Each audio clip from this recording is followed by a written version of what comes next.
सडक अर्जुन येथील आशीर्वाद लॉन मध्ये नोंदणीकृत बांधकाम कामगारांसाठी किचन साहित्य शिबिर घेण्यात आले। या प्रसंगी माजी सामाजिक न्याय मंत्री व मोरगाव अर्जुनी क्षेत्राचे आमदार इंजिनियर राजकुमार बडोले यांच्या उपस्थितीत सर्व नोंदणीकृत कामगारांना किचन साहित्य वाटप करण्यात आले।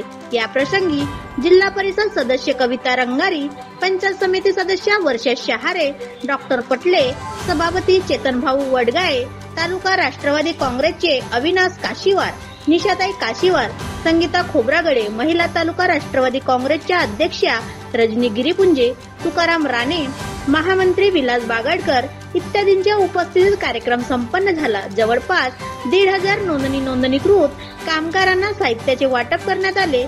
त्यानंतर सर्वांना अल्पोहाराची व्यवस्था करण्यात आली।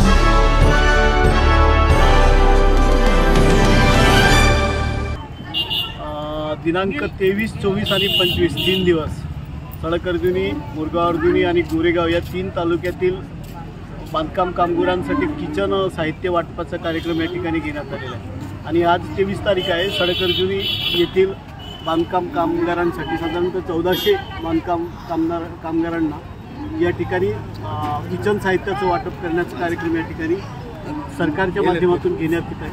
आणि या ठिकाणी मोठ्या प्रमाणामध्ये बांधकाम कामगार पण आलेले आहेत, महिला भगिनी पण आलेल्या आहेत आणि सगळ्यांचं वाटप अत्यंत चांगल्या पद्धतीने सुरू आहे। या लोकांचं रजिस्ट्रेशन संपलेलं असेल, त्यांचं पुढच्या 3 महिन्यामध्ये परत आपण रजिस्ट्रेशन करून सगळ्यांना साहित्य देण्याची आपण या ठिकाणी करत आहोत। आणि त्याच्यामुळे याला अत्यंत उत्तम असा प्रतिसाद सगळ्या लोकांकडून भेटत आहे आणि सगळ्या यंत्रणांचं सहकार्य पण या ठिकाणी उत्तम पद्धतीने भेटत आहे आणि अत्यंत चांगलं साहित्य या ठिकाणी। बांधकाम कामगारांसाठी विविध योजना आहेत, जसे इन्शुरन्स असतील किंवा अन्य भरपूर योजना आहेत, ते नागरिकांपर्यंत पोहोचत नाही। यासाठी आपल्या माध्यमातून काय उपाययोजना करणार भविष्यात? मुळातच जे बांधकाम मजूर आहेत त्यांच्यासाठी सगळ्यांसाठीच 27 ज्या योजना आहेत, या वेगळ्या योजनांचा लाभ घेण्यासाठी त्या ठिकाणी त्यांना ते फॉर्म भरावं लागते। त्याच्यामध्ये नॉलेजची थोडीफार कमी असू शकते, तर त्या ठिकाणी आपण पुढच्या कालखंडामध्ये त्यांच्या नोंदणीचा जो कार्यक्रम घेणार आहोत, त्याच्यामुळे ह्या सगळ्या योजना त्यांना कशा पद्धतीनं भेटतील।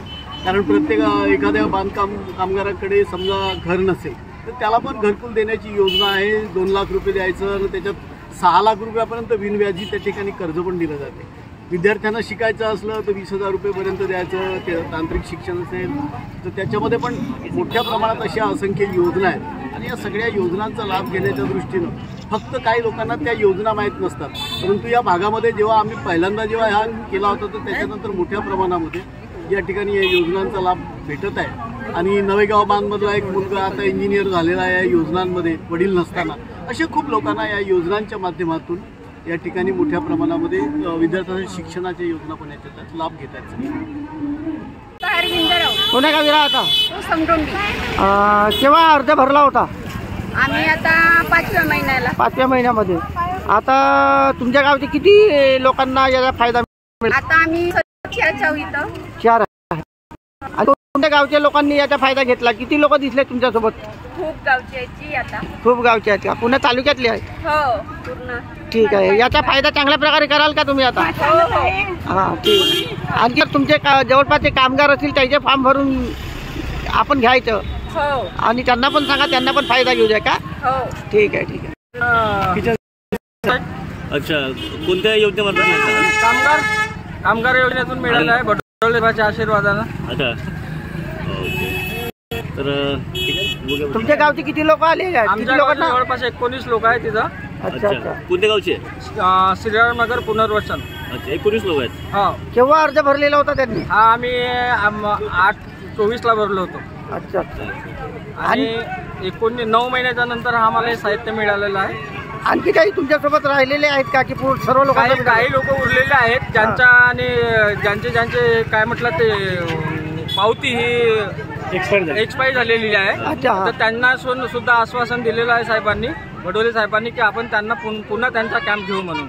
अच्छा, तुमचं नाव काय? माझं नाव पुरुषोत्तम शंकर रामटेके, मुक्काम श्रीरामनगर पुनर्वसन। तुम्ही समाधानी आहात का या साहित्य मिळालं? हो हो, सध्याचं समाधानी आहे। शासना अजून यांच्याही काही काही व्यवस्था असतात, प्रत्येक मला तरी वाटतं लाभार्थ्यांनी याचा चांगल्या पद्धतीने लाभ घ्यायला हवा अशी अपेक्षा आहे मला पण, आणि आम्ही पण घेऊ। साहित्य मिळालेले आहेत राजकुमारजी बडोले साहेब। आता आमच्या राजकुमार साहेब आहेत। तुम्हाला कुठल्या गावी राहता? कोसमडोलीला. तुमच्या गावचे किती लोकांना मिळाले फायदा? बाकीचे म्हणजे लागले आहेत. हो का? हो. ठीक आहे ठीक आहे. आता काय काय मिळाले तुम्हाला साहित्यामध्ये? खोलून नाही आता उचललो, गर्दी आहे का नाही हा त्यासाठी उचललं नाही, आता म्हणजे खोलून नाही पाहिलं.